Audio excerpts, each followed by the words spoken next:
Senhor abençoe vocês e esse tempo que teremos confiando nele. Sempre costumamos dizer que, repetindo as palavras do nosso Senhor, que sem ele nada, absolutamente nada podemos fazer. O Senhor disse que ele edificaria a sua igreja, né? E que as portas do Hades não prevaleceriam contra ela. Às vezes nós temos, por conhecer, pelo tempo e pelas experiências, às vezes queremos fazer algumas coisas e nos sentimos tão incapazes em tantas coisas, né? Por isso a nossa expectativa precisa estar sempre voltada para Ele. Ele falou que vai edificar, Ele é fiel, Ele sabe fazer isso como ninguém, então nós confiamos que Ele vai fazer, amém? E que esse tempo que teremos com a palavra nesses dias, encargo no nosso coração, possa de alguma forma chegar ao coração dos meus irmãos. As minhas palavras podem chegar aos ouvidos, mas o Espírito pode transmitir isso até o coração e nos edificar nele, amém? A princípio, nós podemos dizer que existem 3 grandes espetáculos, e esses 3 grandes e maiores espetáculos de todo o universo, nós poderíamos enumerar da seguinte forma: o primeiro grande espetáculo é Deus mesmo. Esse é o maior de todos os espetáculos, nada é semelhante ao nosso Deus, não é? E nós sabemos disso. Nós teremos, para que possamos ter uma ideia, teremos toda uma eternidade para conhecê-lo. E não o conheceremos completamente. Então, sua grandeza, né, o seu poder, a sua magnitude, etc., etc., isso torna como o maior de todos os espetáculos já vistos no universo. O segundo grande espetáculo também pertence a Deus, porque fala da encarnação do seu Verbo, da encarnação do seu Filho. E esse também é um grande e tremendo espetáculo. Nós poderíamos meditar sobre isso durante muito tempo. É provável que, se entendermos de fato o que significa a edificação da casa de Deus e daquilo que Deus está fazendo no nosso tempo para a eternidade, nós veríamos quão grande valor tem o Filho de Deus no que diz, no que tange respeito à sua segunda natureza.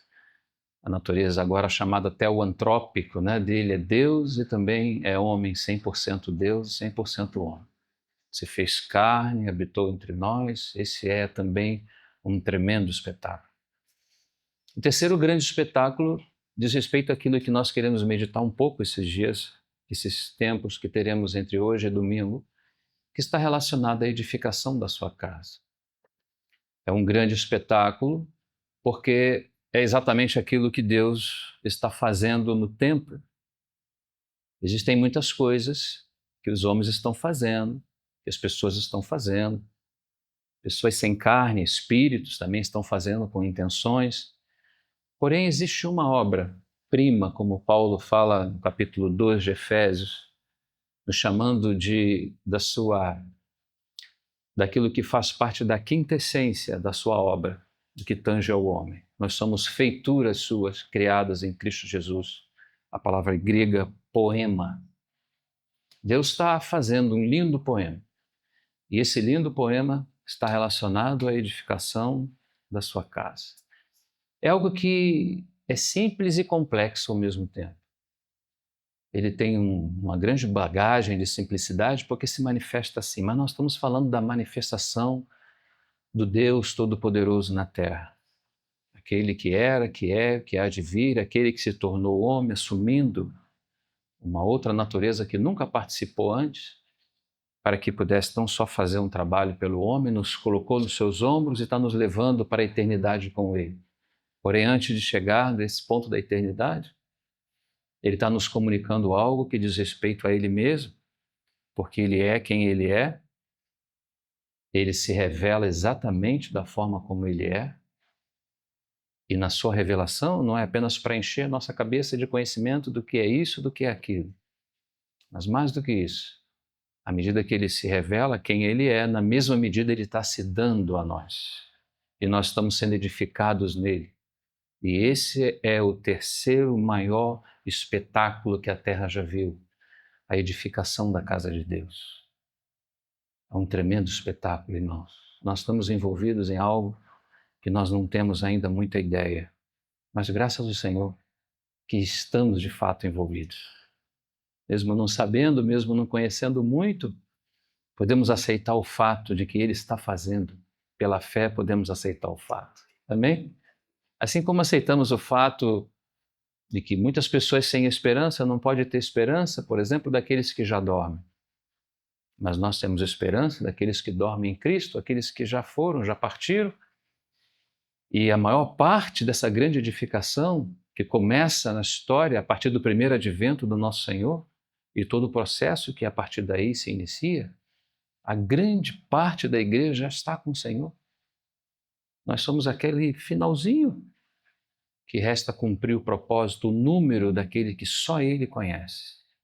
E nós estamos aí nessa luta, nessa batalha. Essa batalha é um grande espetáculo, a batalha da edificação, porque toda edificação de Deus se relaciona com guerra. Então nós não estamos apenas num processo de edificação, que como nós falamos em biologia, acontece por osmose, com a facilidade que a água tem, sem a necessidade de um carreador, entrar na célula. Não, é um processo doloroso, é um processo que muitas vezes nós sentimos, porque ele nos confronta, né? É um processo que, por estarmos deformados por causa do pecado, agora precisamos ser conformados à sua imagem. E deformados foi uma coisa automática, mas conformados não é automático. Então passamos por uma longa estrada de um processo, mas que o nosso Senhor vai à frente. Costumo dizer que Ele é o general de guerra. Não que eu costumo dizer, que a Bíblia diz, Javé de Sabaote. Se nós estamos em guerra, precisamos de um general. Esse general não fica entrincheirado atrás. Ele vai à frente da batalha. E é Ele quem está conduzindo tudo, irmãos. Nós precisamos continuar confiando nesse processo até aquele grande dia. Amém? Vamos então ver um primeiro texto. Acompanhe comigo, por favor. Nós poderíamos ainda lembrar de Efésios, ainda antes. Vamos já ler esse texto, que é o texto áureo daquilo que vamos começar a meditar juntos nessa noite. Ainda podemos lembrar de Efésios, quando Paulo fala, a mim, o menor dos santos, me foi dada a graça de anunciar. Paulo tem algo a ser anunciado, porque Paulo tem consciência da necessidade desse terceiro grande espetáculo, que é a edificação da casa de Deus. É necessário que a casa de Deus seja edificada. E os apóstolos, como sábios, construtores, arquitetos, né? Porque essa é uma casa que ela tem um planejamento, e esse planejamento é um planejamento do próprio Deus, ela tem um modelo, e esse modelo é o modelo do próprio Deus. Nós não podemos ter os nossos próprios modelos. Esse modelo é um modelo eterno, produzido por sabedoria antes da fundação do mundo, a sabedoria personificada, que é o nosso próprio Senhor, depois no tempo encarnado. E esse mesmo texto, Paulo fala que o menor dos santos foi dada a graça de anunciar entre os gentios, né? A tradução mais antiga vai dizer por meio do evangelho, é a ferramenta que faz com que essa casa seja edificada, né? E depois, mais lá na frente, ele vai dizer para que agora, não antes, para que agora as muitas formas da sabedoria de Deus sejam conhecidas dos principados e potestades no céu. Deus quer exibir o seu Filho a principados e potestades nos céus. E por isso também se torna a edificação da igreja um grande espetáculo. Aquilo que nós estamos participando pode ser algo muito simples, mas é algo muito complexo. Porque essa manifestação não é apenas a manifestação do bom comportamento humano. O bom comportamento humano, principados e potestades, já conhece bem esse assunto. Às vezes nós, os filhos de Deus, não conhecemos, achamos que todo o propósito de Deus é que tenhamos bom comportamento. Mas a carga do meu coração é dizer para os irmãos, meus amados irmãos, nesses dias, que ainda não é o assunto do bom comportamento que está em voga. O terceiro grande espetáculo do universo é o Filho de Deus ser manifestado no seu corpo. É o cabeça ser mostrado, ser exibido através desse organismo vivo que é o seu corpo. Porque alguém que habita em luz impenetrável, alguém que habita em luz inacessível, alguém que ninguém pode ver, nem tocar, nem prescrutar, só o Espírito pode fazê-lo e revelar, porque também é Deus. Esse alguém precisa ser conhecido.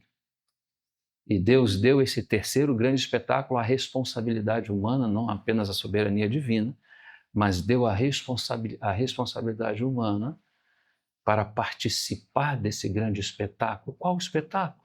Exibir o Filho de Deus no universo, através de um organismo, que é o seu corpo, do qual ele é a cabeça. Então, para que agora as muitas formas da sabedoria de Deus, você sabe quem é a sabedoria de Deus, a sabedoria personificada, que é o seu Filho, poder de Deus e sabedoria de Deus, seja manifesto a principados e potestades muito provavelmente estiveram vendo aquele grande espetáculo inicial da criação de tudo, porque eles fazem parte da criação invisível, eles então vêm antes da parte visível da criação. Então, provavelmente, não sendo dogmático, ouviram o haja e ouve, aquele momento apoteótico onde Deus criava, irmãos, todas as coisas. Porém, existe alguma coisa que eles ainda não viram. É que esse Deus Todo-Poderoso, o Criador dos céus e da terra, ele também tem um caráter, ele tem uma imagem. E essa imagem é o seu Filho. E essa imagem, quando aparece, o Deus que habita na luz impenetrável pode ser conhecido.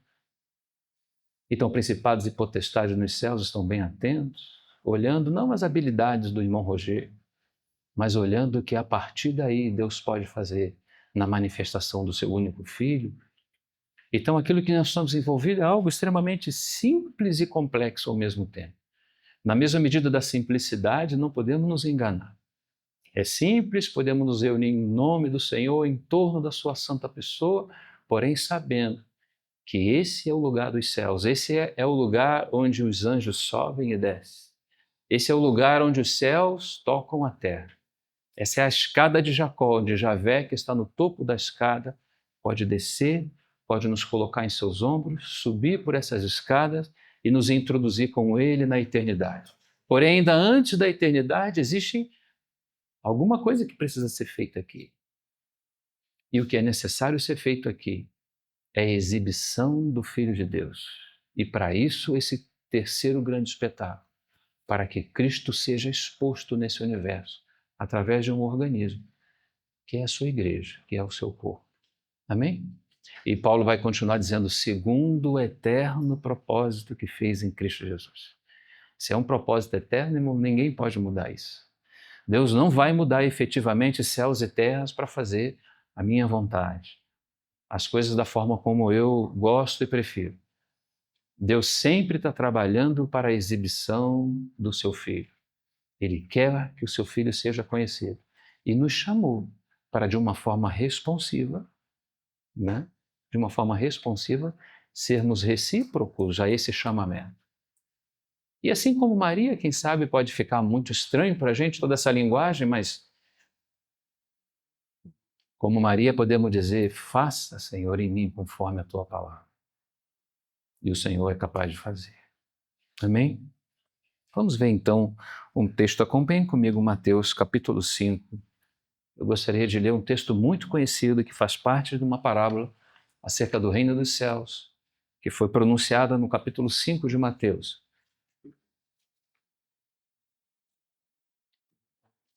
E aqui nós vamos começar a ver alguns princípios.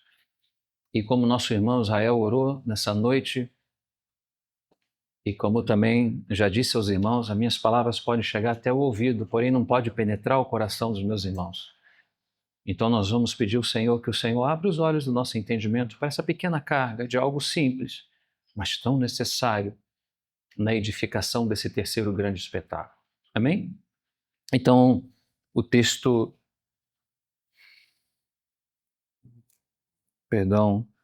capítulo 5...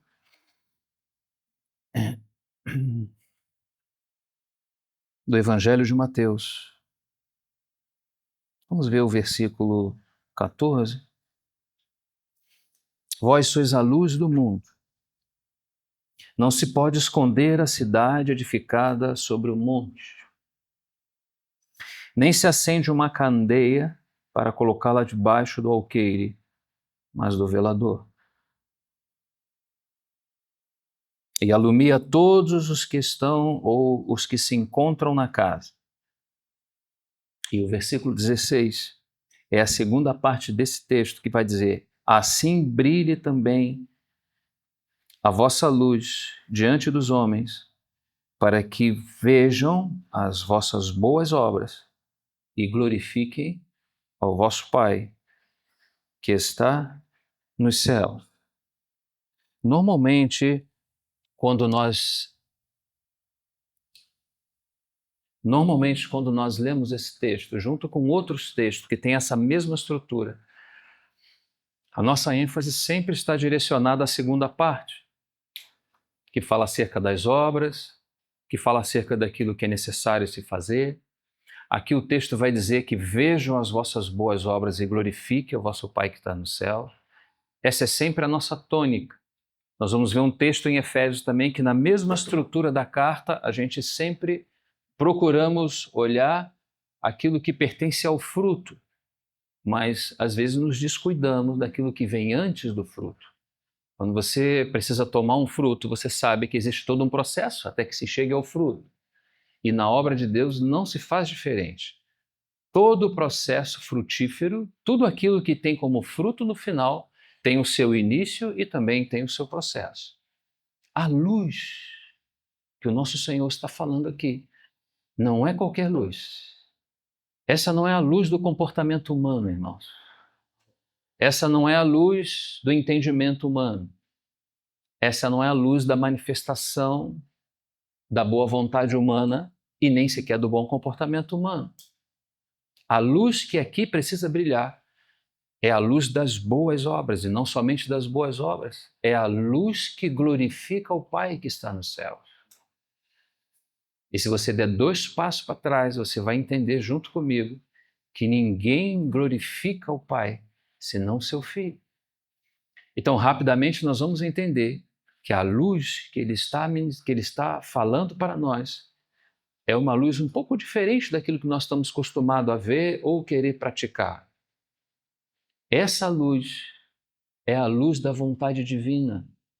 Essa luz é a luz do Evangelho, que é pessoa, obra e ensinamentos do nosso Senhor. Essa luz está relacionada à luz do propósito eterno divino. E ainda mais do que isso, essa luz está relacionada a Deus mesmo. Quando ele diz que o Pai vai ser glorificado pelas boas obras daqueles que o conhecem, ele não está falando de qualquer luz, ele está falando da luz penetrante da pessoa bendita do Senhor Jesus. A necessidade dele ser formado em nós, irmãos, é porque jamais isso seria possível pelos nossos próprios esforços. Ser cristão, amados irmãos, não tem muito a ver com pessoas que têm apenas bom comportamento. A sociedade comum pode também ter bom comportamento. Você, inclusive, pode encontrar a obra de justos na sociedade comum. A luz que precisa brilhar para que o Pai seja glorificado é a luz do Evangelho de Deus, da glória de Cristo. Então, Cristo é a luz que brilha. Quando Cristo brilha na sua luz, aquele que habita em luz impenetrável, aquele que ninguém pode ver nem conhecer, aquele que só nas relações entre as duas benditas pessoas, do Pai e do Filho, há conhecimento. Ninguém conhece o Filho senão o Pai. Ninguém conhece o Pai senão o Filho. E aquele a quem o Filho quiser revelar. Ninguém conhece a Deus, irmão. Somente na luz do Filho de Deus é que ele pode ser conhecido. Então, essa luz que brilha, essa luz que não é apenas a luz do propósito divino, essa luz que também é o próprio Deus, é a luz que, quando brilha, ela revela o Deus invisível. E o chamado, irmãos, no novo nascimento, o chamado principal que nós temos como igreja é que, na medida que vamos crescendo no Filho de Deus, vamos crescendo e nos identificando com essa imagem, vamos crescendo e nos identificando com essa luz. Então, essa luz que brilha, ela brilha pelo azeite do Espírito. No novo homem, E porque ela brilha pelo azeite do Espírito, você vê que a figura aqui é de um candeeiro, pode ser chamado de uma vela, mas você sabe que o candeeiro, nós podemos lembrar rapidamente a figura de Zacarias capítulo 4. Vocês não precisam ir para lá, mas na figura de Zacarias capítulo 4 você tem um candeeiro lá, tem uma visão. Tornou o anjo a falar comigo, porque o Senhor sempre precisa tornar e nos falar e nos recordar a visão novamente. E ele estava parece que ele estava um pouco disperso, o Senhor o tocou, como quem lhe toca a ilharga, e ele despertou, e o Senhor deu uma visão, e mostrou aqueles 2 ramos de oliveira, um de um lado e do outro, e mostrou um candeeiro. Lembram disso? Lembram disso? E a visão de Zacarias capítulo 4, você anota, depois você dá uma olhada, e mostrou a ele o candeeiro. E esse candeeiro acima tem um depósito. Esse depósito está cheio de azeite, porque é o depósito que alimenta esse candeeiro. E existem 7 tubos que saem desse depósito e que se encaixam nos 7 braços das 7 lâmpadas. Então parece ficar claro de que esse depósito é a economia divina. É a forma administrativa como Deus faz os seus arranjos para edificar esse terceiro grande espetáculo que é a sua casa, para a manifestação do seu Filho, a fim de que seja conhecido aquele que habita em luz impenetrável. Deus, em Cristo, quer fazer conhecer o seu Pai. Esse é o maior encargo do nosso Senhor desde o tempo que esteve aqui na terra. Era fazer conhecer o seu Pai. Então, aquele candeeiro, que depois nós vamos ver, tanto no Antigo como principalmente no Novo Testamento, ele representa a igreja de cada localidade. E ele é alimentado por aquele depósito que está em cima, que é a palavra de Deus, a economia divina, que Paulo fala no capítulo 3, o mistério da economia divina. Então, essa economia, essa palavra desce em forma de azeite por esses tubos, que é o ministério colegiado do corpo de Cristo, que precisam transmitir aos santos esse óleo que vem dessa economia. Para quê? Para que haja luz de testemunho. E essa luz é uma luz sétupla, porque 7 é o número de perfeição. Então, esse testemunho de Cristo no corpo de Cristo só pode ser perfeito se é tomado desde aquele depósito que está em cima, por aqueles tubos, o ministério fiel do novo pacto. O ministério que não está preocupado em fazer trabalhos para encher lugares ou para satisfazer pessoas, mas homens que tenham visão do propósito divino, que saibam o que está acontecendo na terra, desde a Trindade nos céus, que tem visão da maquete da casa de Deus. Vocês já viram uma maquete numa construção? Às vezes você passa num lugar e tem uma grande construção e você só vê um grande buraco lá para baixo, mas bem ao lado tem uma maquete e já tem um parque, tem prédios, tudo pronto, crianças brincando, estacionamento. Vocês já viram isso? É assim a casa de Deus. Às vezes você olha e se você não olhar com o olhar adequado, você só vai encontrar um grande buraco, um grande canteiro de obra. Mas esse canteiro de obra, o Espírito está trabalhando sobre ele. A pomba está sobre o cordeiro, irmãos, porque esse é o lugar que ela fica.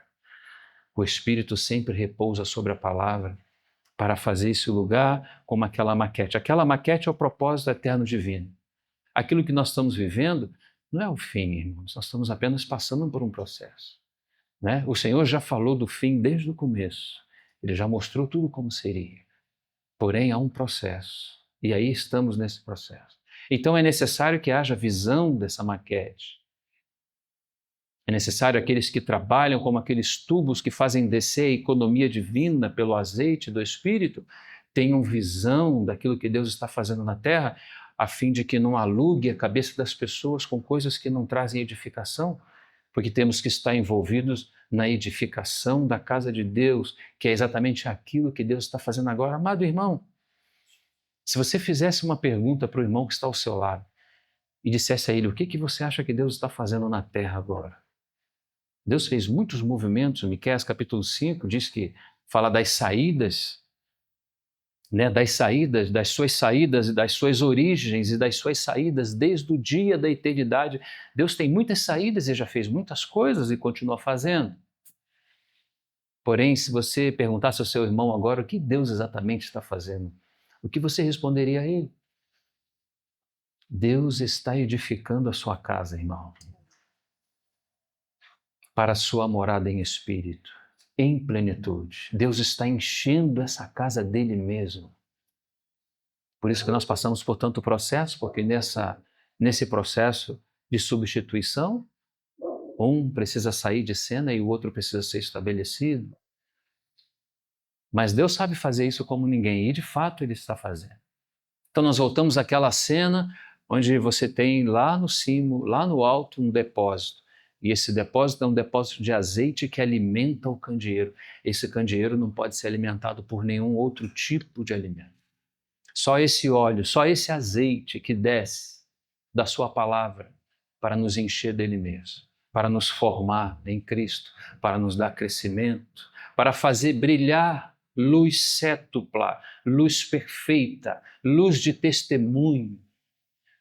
Porque ninguém pode testemunhar de Deus a não ser o próprio Filho de Deus. Se o testemunho de Deus não pode ser formado em nós, nós podemos ser crentes, mas podemos não ter testemunho.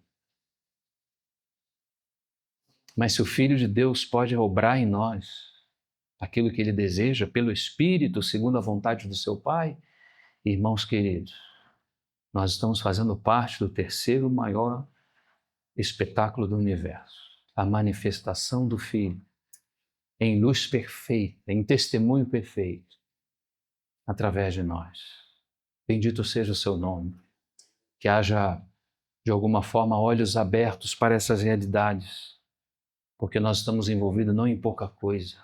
Pode ser muito simples as nossas reuniões, e até com poucos irmãos. Jesus muito propositadamente disse, onde tiver 2 ou 3, é o princípio de 2 ou 3, nunca desista, nunca olhe para a multidão, olhe para aqueles que têm coração junto com você e ame o Senhor e siga em frente, porque Ele está fazendo, e Ele é poderoso para fazer muito mais além do que pedimos e pensamos. No momento em que nós vamos olhar para o caos, assim como João quis olhar, ele falou, João, vem para cá que eu vou te mostrar. Precisamos ir para uma outra expectativa, olhar de um outro ângulo, ter uma visão do assunto de um outro modo, como ele vê a sua casa. Você sabia que Deus vê a sua casa? Você sabe como Deus vê a sua casa, irmão? Olha aqui que ele fala aos Coríntios, você não vai dizer que Corinto é uma igreja, vai, irmão? Mas ele diz que é. A igreja de Deus que está em Corinto. E ele não para aí. Ele fala, aos santificados em Cristo. Você está vendo como ele vê? Assim ele vê o seu candeeiro, porque ele está trabalhando. Ele não parou o seu trabalho, ele segue o seu trabalho. Então também nós não podemos parar, nós temos que perseverar. Amém? Seguimos perseverando. Por quê, irmãos? Porque não sai da força do nosso braço. Sai da obra do Espírito Santo, por meio daquele óleo que desce, aquela palavra que vem para nos edificar, as circunstâncias moldadoras para nos desestabilizar muitas vezes, para nos fazer substituir. Muitas vezes ficamos apenas na força do nosso entendimento e do nosso braço. Mas o Senhor precisa continuar trabalhando e nos mostrando que tudo está sob o controle e o comando dele. E que no final, algo nos espera. Tem um texto lá em Apocalipse, depois eu vou ler para vocês, agora não, mas é um texto maravilhoso, irmãos, que enche o nosso coração. Tem uma grande festa por lá, não sei se você é uma pessoa festiva, mas tem uma festa que nos aguarda e cada um de nós temos um convite em mãos para aquela festa.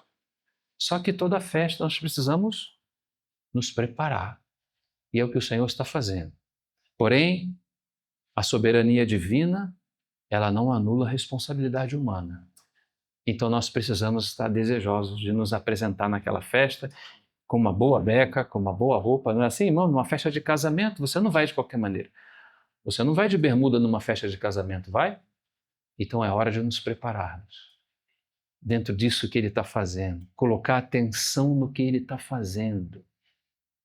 Temos que ter cuidado nesse tempo, porque o diabo quer desviar a atenção do povo de Deus. Não, nós temos que olhar o que Ele está fazendo e cooperar com aquilo que Ele está fazendo. Sabe qual é a sua função, a minha função, meus irmãos? Edificar essa casa. Trabalhar nessa casa conscientemente. Deus tem algo para você fazer, para mim fazer, para nós fazermos. Precisamos fazer juntos. O maior de todos os desafios. Essa é uma casa que não pode ser substituída por uma pessoa. Uma pessoa não dá conta de trabalhar nessa casa sozinha. Então todos temos que estar envolvidos nessa obra. Olhando para ele, confiando nele, com boa visão da maquete, não olhando apenas a obra, mas olhando o fim do negócio desde o começo. Isso se chama fé. Senão o diabo vai querer mostrar a você o buraco. Você fala, não, tá bom, eu estou vendo que está um buraco, mas é o processo, ainda não terminou. Então precisamos seguir em frente. Amém?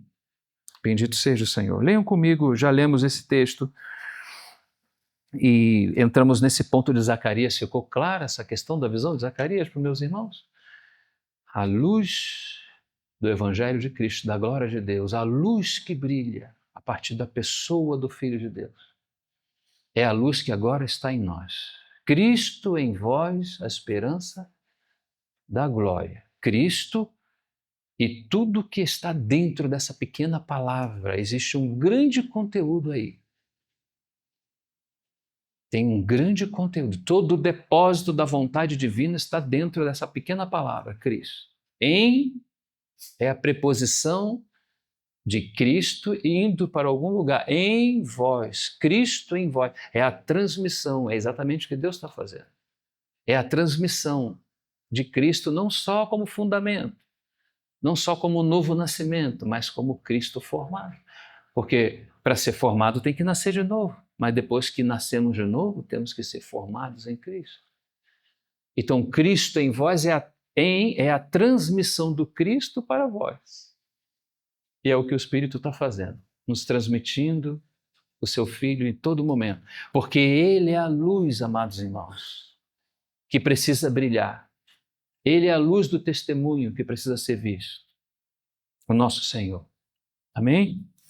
Bendito seja o seu nome. Quando nós mencionamos, ainda falando de obra, e aqui nós vamos fechando esse entendimento. Quando você fala de obra, você vai observar que existem algumas palavras que estão relacionadas ao nosso testemunho. E as obras são aquelas que devem ser vistas no povo de Deus para que o Pai seja glorificado. Porém, o nível dessas obras são níveis muito elevados. E você e eu, nós vamos perceber que, de fato, o assunto não é inerente a nós. Ninguém nasce, por exemplo, com a capacidade de perfeição, e as Escrituras, Mateus 5,48 diz, sede vós perfeitos como é perfeito o vosso Pai que está no céu. Lembra desse texto? Quando você chega em João, que vai falar, por exemplo, João 17, que vai falar de unidade, né? Que assim como tu, ó Pai, o és em mim e eu em ti, que eles sejam, eles, o terceiro grande espetáculo. A igreja de Deus seja um em nós. Assim como estabelece um padrão muito grande. Então, quando você fala de perfeição, o padrão é muito alto. Quando você fala de unidade, o padrão é muito alto. Quando você fala de perdão, aí a gente vai dizer, bom, mas quem perdoa é Deus, não é, irmão? Não, irmão. Essa luz do candeeiro, essa luz, ela brilha no candeeiro. É a luz do Filho de Deus, é o próprio Filho de Deus, mas que brilha no candeeiro. Então, assim como Cristo vos perdoou, assim o quê?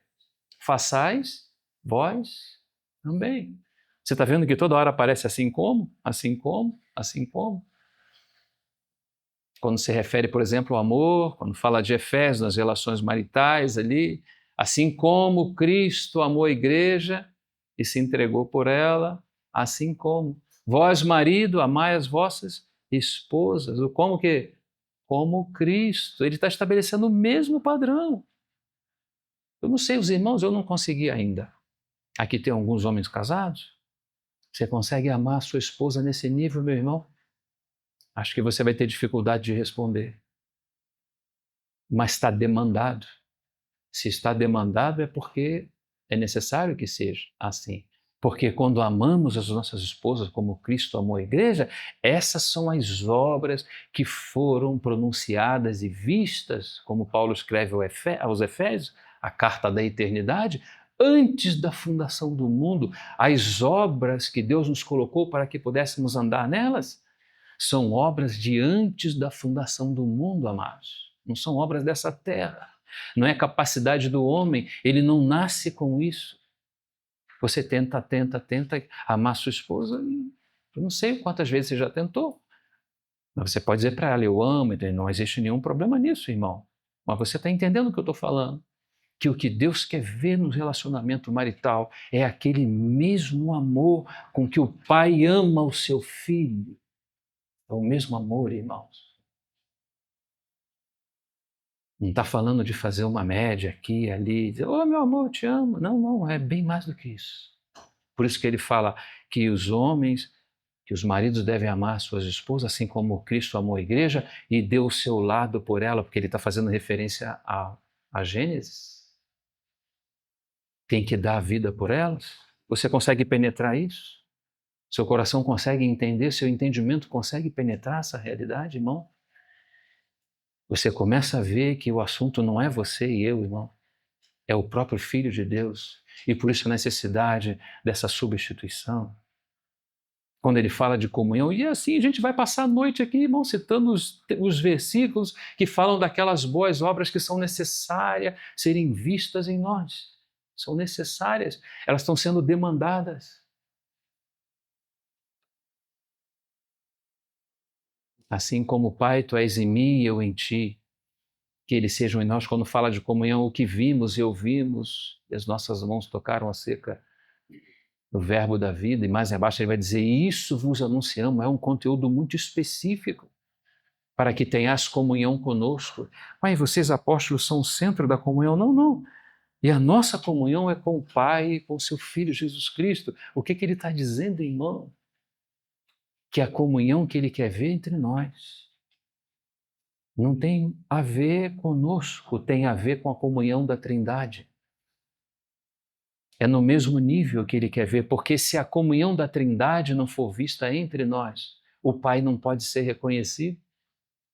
E a comunhão da Trindade só pode acontecer, né? Se de fato o Filho brilha como essa luz nesse candeeiro maravilhoso que é a sua igreja, no qual ele é a cabeça. Então, irmãos, eu quero dizer para vocês uma coisa. Com os anos que vamos caminhando, isso parece ter ficado muito claro para mim. Parece que é um caminho que a gente não consegue efetivamente alcançar, mas é o caminho que Deus quer para nós. É o caminho que Ele nos deu. É o seu plano eterno. É algo que somente Ele é capaz de fazer. E efetivamente Ele está fazendo, irmão. O processo é doloroso, mas o final é glorioso. O processo, de fato, é difícil, porque não nasce na natureza humana.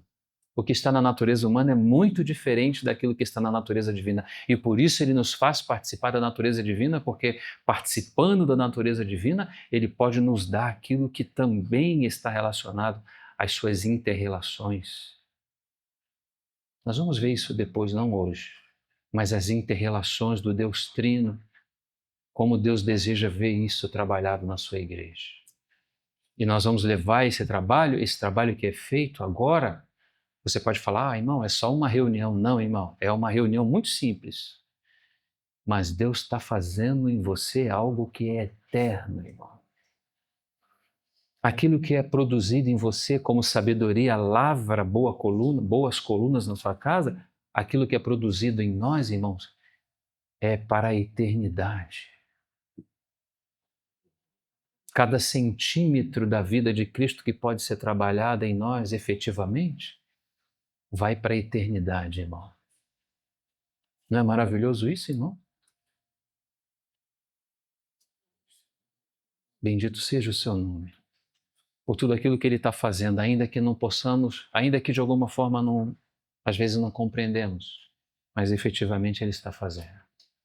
Glórias ao seu nome. Eu gostaria de acompanhar com meus irmãos a carta de Paulo aos Efésios, que os meus irmãos acompanhassem comigo, por favor. Carta de Paulo aos Efésios. Vamos ver aqui capítulo 5.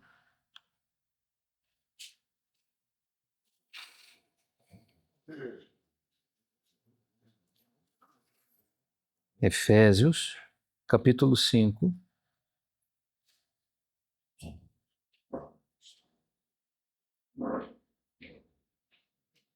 Então você sabe que a carta de Paulo aos Efésios, segundo os estudiosos, é uma das cartas mais profundas do Novo Testamento. Eu gosto de chamá-la de carta da eternidade, porque eu sempre vejo nelas, por muitos textos, princípios que estão ligados a uma revelação que aparece antes do Gênesis. Quando, por exemplo, se fala de propósito, desvendando-nos o mistério da sua vontade.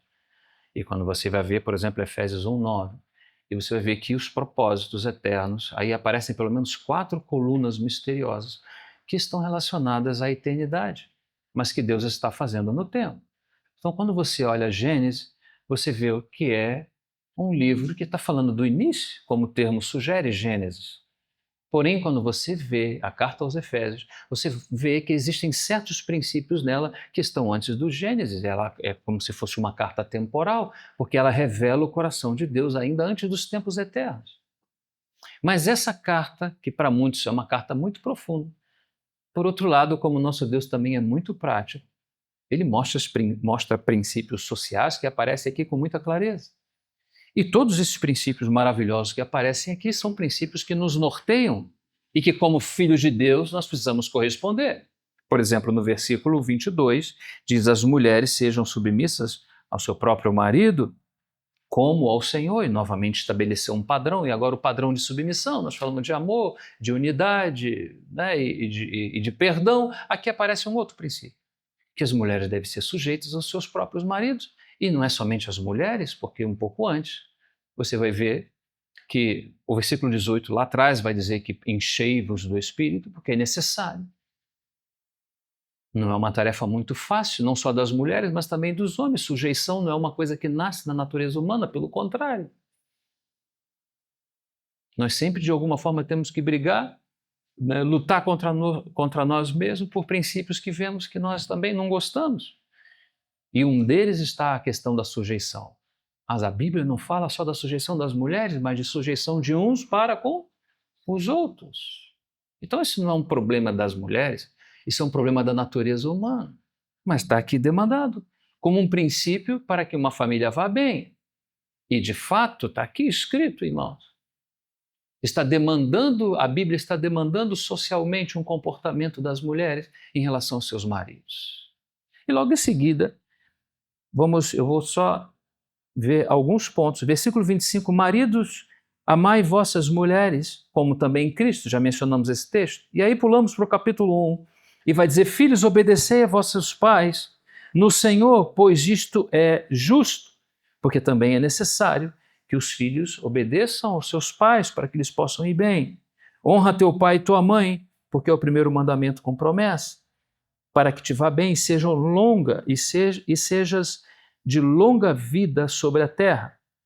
E vós pais, novamente você vê que a todo momento uma família que deseja ser uma família equilibrada diante do Senhor precisa ouvir não somente essas orientações, mas também outras.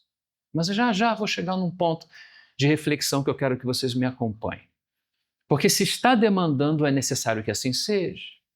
Porém, irmãos, eu não sei se é a minha experiência ou se também, de alguma forma, é a de vocês. Parece que a gente percorre um percurso longo de toda uma vida para tentar ser algo que parece que a gente nunca foi. Existe uma questão, não é, de substituição aqui que nós precisamos entender diante do Senhor. Porém, não é esse agora o momento.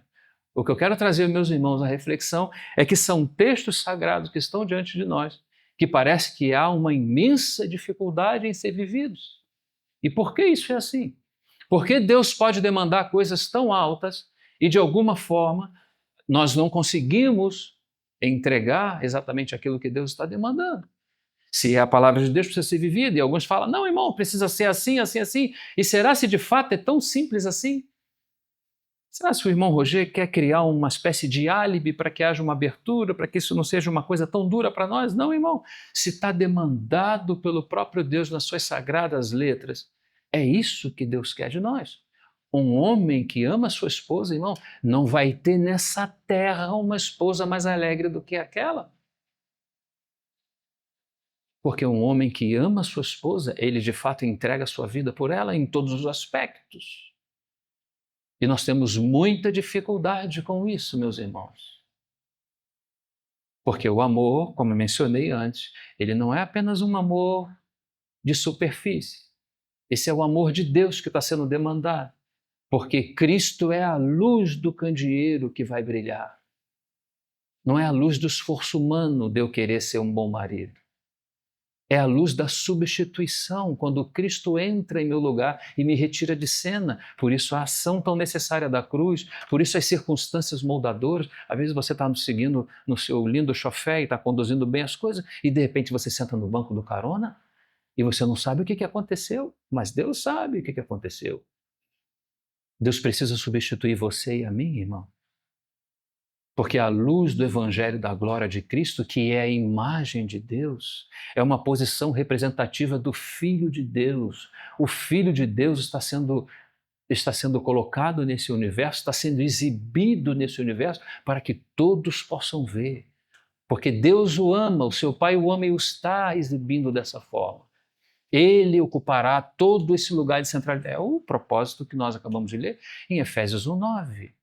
O mistério da vontade divina, o anakephalai, o sastai, voltar a tornar, encabeçar todas as coisas. Se existe cabeça por aí, irmão, vai cair.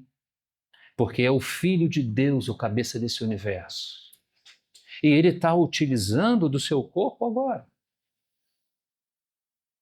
Esse mundo em trevas, esse mundo negro que nós estamos vendo, nós estamos com a responsabilidade de brilhar como luzeiros. Mas esse brilhar não é o brilhar do comportamento educado humano, irmãos. É o brilhar do comportamento substituído. É Cristo vivendo em nosso lugar. É aquela máxima de Gálatas 5:20, não vivo mais eu, mas Cristo vive em mim.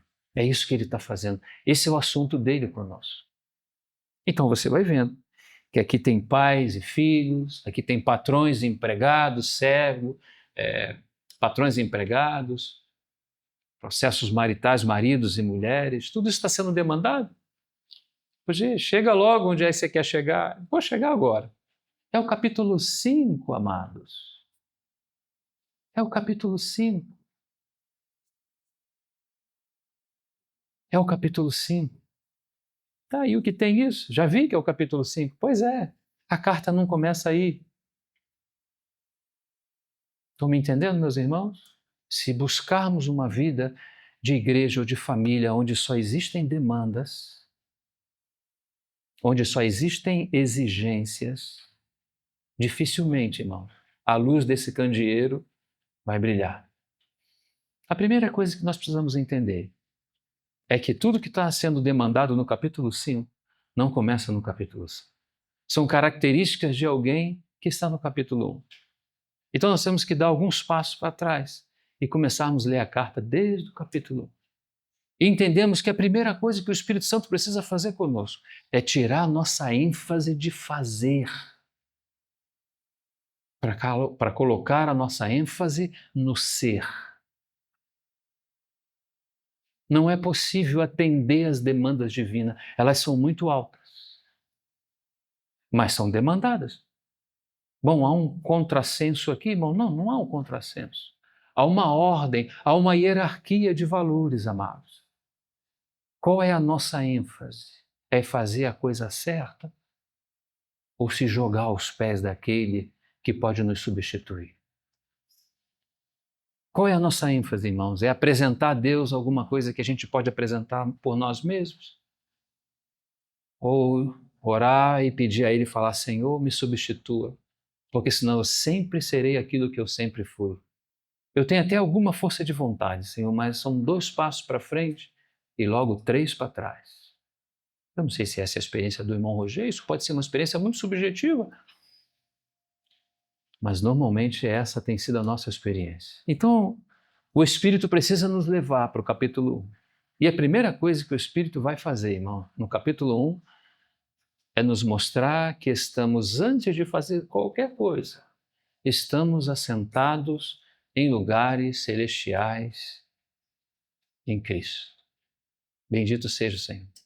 Capítulo 2 diz que também nós ressuscitamos com Ele, juntamente com Ele, e nos fez assentar em lugares celestiais. Ele está nos ensinando uma lição. Pega isso aí, irmão, escreve isso no seu coração. A lição é que temos que nos mover em 2 lugares ao mesmo tempo. Essa é a lição. Se tudo que você faz está relacionado à terra, você e eu, quando eu falo você, eu me incluo primeiro porque estou falando. Se tudo que fazemos na terra está na terra, é fruto da terra e do que podemos fazer, isso não sobe aos céus. Nós estamos numa obra onde os céus precisam governar a terra. Onde estamos assentados nos lugares celestiais é os lugares onde, de fato, nós não estamos apenas recebendo mandamentos, estamos recebendo suprimento para atuar e responder àqueles mandamentos. No capítulo 5 nós temos muitos mandamentos.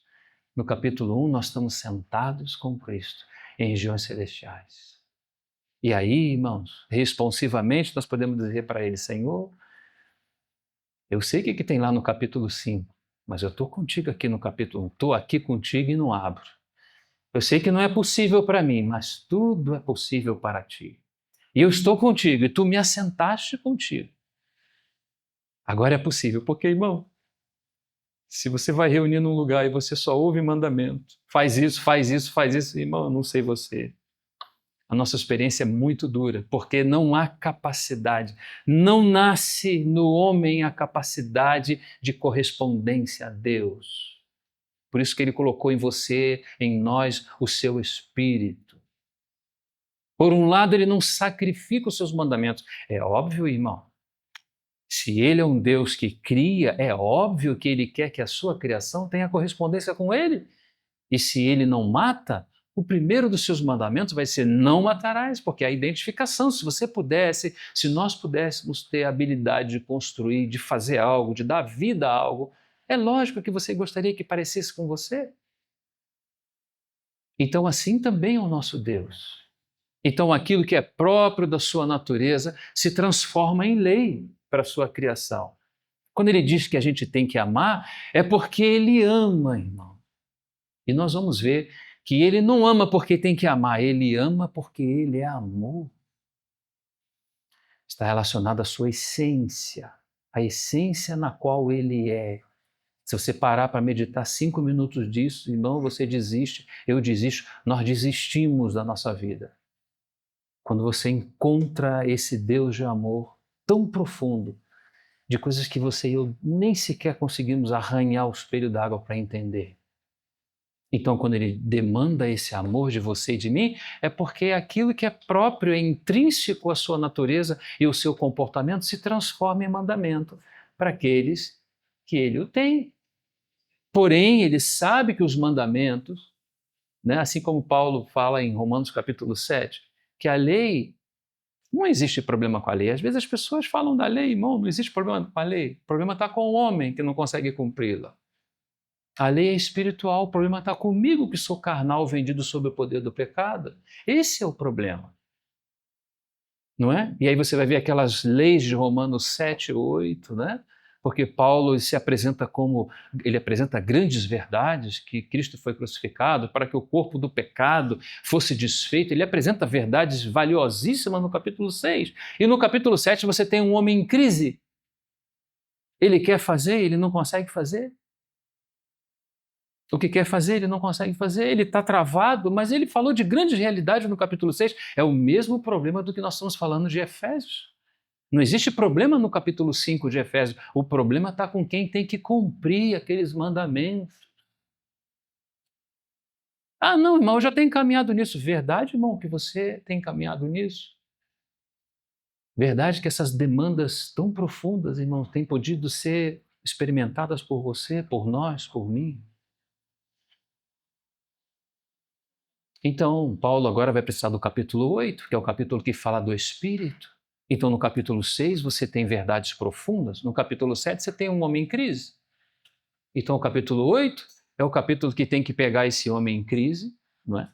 O capítulo, ele não consegue cumprir as próprias verdades do seu entendimento daquilo que ele acabou de falar, no capítulo 6. Porém, então, ele depende de algo e lá no finalzinho da experiência dele, estou passando rápido aqui porque não temos como entrar nesse ponto, mas no final, quem me livrará do corpo dessa morte? Ele vai ter que carregar isso, porque ele tem verdades profundas, mas ele ainda não conhece o capítulo 8. É necessário que na experiência cristã o capítulo 8 entre em conformidade. O socorro do Espírito Santo. Não é Espírito Santo mal interpretado, é o Espírito Santo que nos socorre, é o Espírito Santo que nos transmite a Cristo, é o Espírito Santo que nos faz andar em caminho que nós nunca andamos, é o Espírito Santo que nos ensina lições. É o Espírito Santo que forma e forma e forma cada vez algo mais de Cristo em nós. É desse Espírito Santo que eu estou falando. Não é do Espírito Santo para eu ser cheio de power, de poder. Não, não é uma questão só de ser de poder, é uma questão de ser substituído. E o Espírito Santo sabe fazer isso como ninguém. Então aquele homem que está em crise no capítulo 7, ele precisa entrar no capítulo 8. E alguém disse, então justamente o 7 é depois do 6 e é antes do 8. Tem sentido, né? Na fé cristã tem todo sentido, irmão. Toda a verdade que está diante dos seus olhos, ela está demandando de você. Se você não misturar ela com o óleo, com o azeite, que Deus quer fazer, irmão, nós ficamos com exigência e não conseguimos a reciprocidade. Não conseguimos atender ao Senhor naquilo que Ele quer. Porém, volto a dizer, a responsabilidade não é só dele.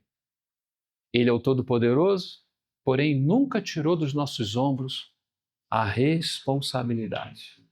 Como Maria, que viu aquele anjo e provavelmente não entendeu muita coisa do que ele estivera falando, que dela nasceria o Salvador. Mas ela pôde dizer, o quê? Faça comigo conforme a tua palavra. Então o capítulo 1 é esse capítulo. O capítulo 1 de Efésios é o capítulo onde nós estamos assentados nos lugares celestiais com Cristo. Esse é o lugar que o Senhor precisa nos trazer à consciência. Não é que a gente vai correr para lá para se assentar lá. Nós já estamos assentados lá. A palavra diz que nós já estamos em Cristo. O assunto é que o homem tem uma ideia de que sempre ele precisa fazer, porque ele precisa agradar. Isso, de certa forma, não é errado até certo ponto. O problema é que ele não consegue agradar, porque o que Deus tem como plano é a manifestação do Filho, não é a manifestação da nossa boa vontade. Então nós vamos ver que o padrão é alto, então nós também temos que ir para a altura. Olha, a igreja de Deus, por exemplo, a igreja dos Tessalonicenses em Deus. O que está acontecendo aqui, irmão? A igreja dos Tessalonicenses em Deus. Alguém fala, não, irmão, a igreja não é dos Tessalonicenses. É, irmão. É porque eles reúnem em Tessalônica, eles estão com seus pais em Tessalônica. Porém, eles estão assentados nas regiões celestiais. Então, se a igreja não está assentada em regiões celestiais, irmão, a luz do testemunho não vai brilhar na sua respectiva localidade. Por isso que o Senhor quer nos levar para lá. Ou melhor dizendo, por isso que o Senhor quer nos trazer a consciência que primeiro Ele nos assentou, amados. Primeiro Ele nos assentou. E uma vez assentado, vamos ver aqui algumas notas, por favor. Uma vez assentados, vamos ver, por exemplo, Efésios capítulo 1. Acompanhe comigo ainda, por favor. Efésios capítulo 1, aquele capítulo 1, versículo 3. E vai dizer assim, bendito Deus e Pai de nosso Senhor Jesus Cristo, bendito Deus e Pai de nosso Senhor Jesus Cristo, que nos tem abençoado com toda sorte de bênçãos espirituais, ou espiritual, nas regiões celestiais em Cristo. Assim como nos escolheu nele antes da fundação do mundo, para sermos santos e irrepreensíveis diante dele. E aqui vai dizer, e em amor nos deu um destino. Observe que o primeiro aspecto do que nós estivemos lendo fala de eleição. E a eleição é em Cristo. E nos elegeu para quê? Para sermos conformados à imagem do seu Filho, para sermos identificados com Ele, para sermos irrepreensíveis. Foi isso que ele nos elegeu, nele nos deu um destino. E o destino é sermos conformados à imagem do seu Filho. Porém, você vai observar que o texto, logo no seu início, ele vai mostrar que os lugares celestiais em Cristo, eles têm a provisão necessária. Então aqui nós temos uma eleição, nós temos um destino por causa dessa eleição e nós temos a provisão para esse destino. Chegamos à ruitesia, que aqui existe uma tradução usam muito a tradução de adoção de filhos. A palavra ruitesia é colocados na condição, porque ruiós é filho maduro. Sempre quando se fala do Filho de Deus, não se usa a palavra de filho comum como se usa para outros seres humanos. Utiliza ruiós, que traz a ideia de filho maduro. E ruióstesia ou uióstesia é colocados na condição de filhos maduros. Então, eleitos em Cristo e com um destino. Qual o destino? De sermos encontrados amadurecidos nele. Porém, o texto começa dizendo: bendito Deus e Pai de nosso Senhor Jesus Cristo, que nos tem abençoado com toda a sorte de bênção. Por que ele está abençoando com toda a sorte de bênção? Para que a gente chegue a esse nível de maturidade. A bênção aqui não é bênção fora de Cristo. Nos abençoou com toda a sorte de bênção em Cristo. Para que fôssemos santos e irrepreensíveis, ele continua. Então, irmãos, aqui tem eleição, aqui tem predestinação e aqui tem provisão. Deus não só elege, Deus não só dá o destino, Deus também dá a provisão. A eleição é em Cristo, a predestinação também. E a provisão também é Ele. Tudo é Ele, porque a luz do candeeiro que precisa brilhar é Ele mesmo. Amém? Esse, então, é um dos motivos pelos quais nós encontramos a necessidade, irmãos, de estarmos assentados com Ele nas regiões celestiais. Esse é um dos motivos.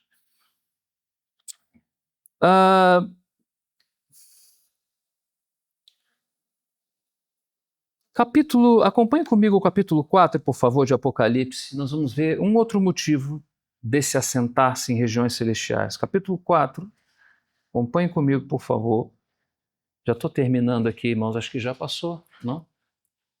Já passou o tempo. Vamos terminando aqui. Apocalipse 4.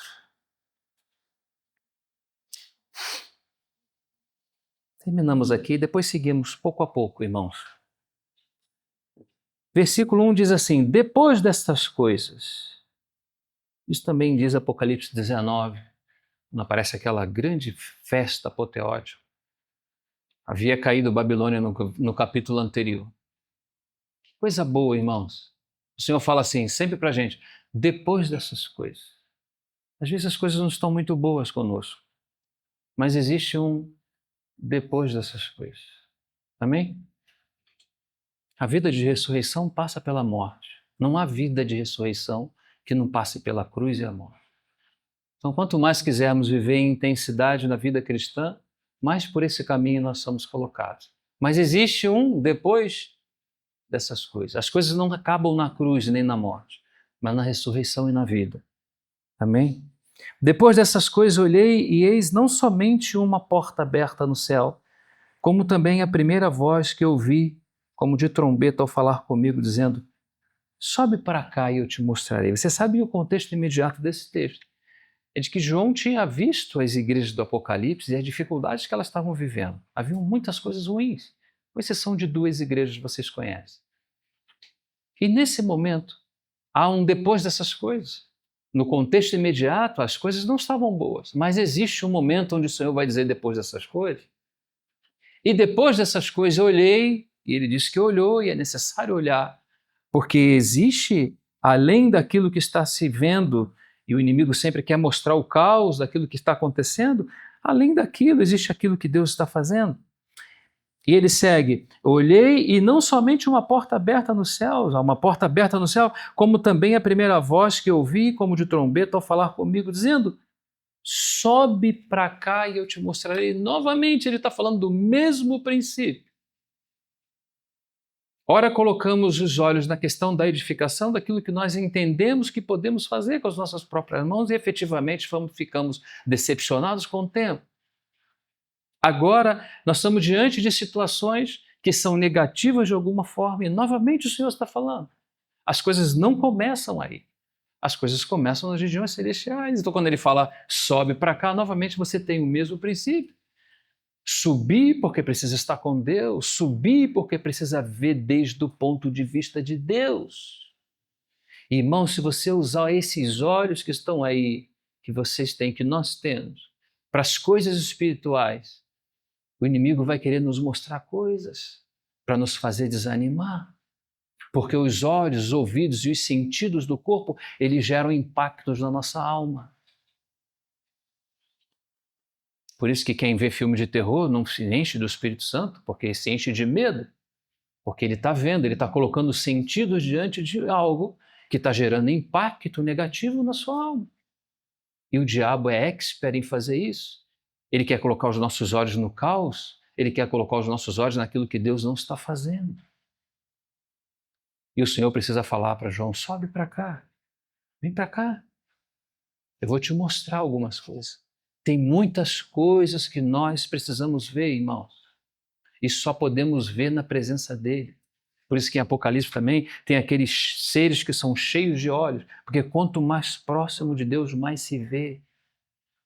Então sempre vai nos levar para esse lugar onde ele habita, o lugar das regiões celestiais, onde ele está. Você lembra que Jesus precisou escolher 12 homens?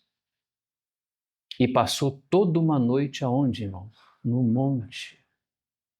Você sabe também que Moisés tinha grande responsabilidade com aquele povo e o Senhor mandou ele subir o monte e falou, e fica lá. Não é uma oração do café da manhã, você não vai descer de lá rápido. Fica lá, porque as responsabilidades vêm de lá, a condição vem de lá, a voz vai ser falada lá naquele lugar. E ele fica 6 dias e você sabe que o 6 é o número do homem, precisa chegar ao final de nós mesmos.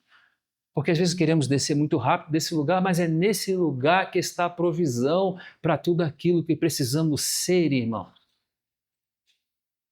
É nesse lugar que se compra o ouro fino, de muito valor. Irmãos, nós precisamos de uma visão muito clara que nessa terra não é absolutamente possível nada. A Nova Jerusalém, ela desce dos céus. Nós estamos envolvidos em algo extremamente espiritual. E se desejamos ver o trabalhar de Deus nessa terra, irmãos, nós precisamos primeiro nos encontrar com Ele nas regiões celestiais.